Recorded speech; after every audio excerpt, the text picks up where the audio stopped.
Video అయితే అందరు చూసేస్తున్నారు, కానీ ఎవ్వరూ సబ్స్క్రైబ్ చేయట్లేదు. నేను ఒక్కనే వీడియో తీసుకుంటున్నాను, నేను ఒక్కడే ఎడిటింగ్ చేసుకుంటున్నాను. ఓన్లీ వన్ మ్యాన్ ఆర్మీ, అన్నీ నేనే చేసుకున్నాను.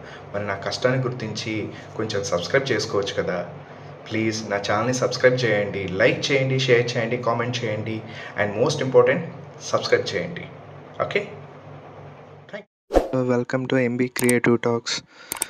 సో ఈరోజు మన మూవీ రివ్యూ వచ్చేసి బాక్ మూవీ గురించి మనం మాట్లాడుకుందాం. బాక్ ఒక మంచి హర్రర్ మూవీ, కొంచెం ఎమోషనల్ టచ్ ఉన్న హర్రర్ మూవీ.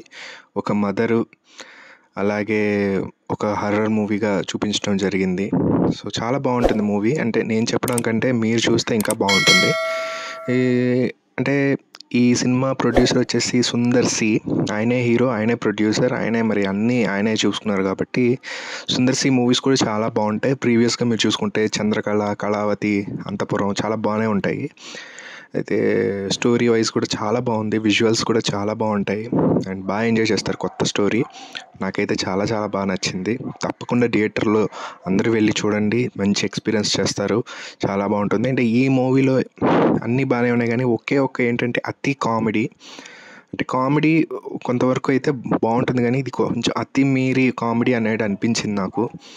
అండ్ ఇక్కడ కామెడీ కొన్ని క్యారెక్టర్స్ ఎలా ఉంటాయంటే, మనం కళావతిలో అక్కడక్కడ కొన్ని కమెడియన్స్ క్యారెక్టర్స్ ఇందులో కొంచెం మనకి అదే క్యారెక్టర్స్ ఉన్నట్టు అనిపిస్తుంది.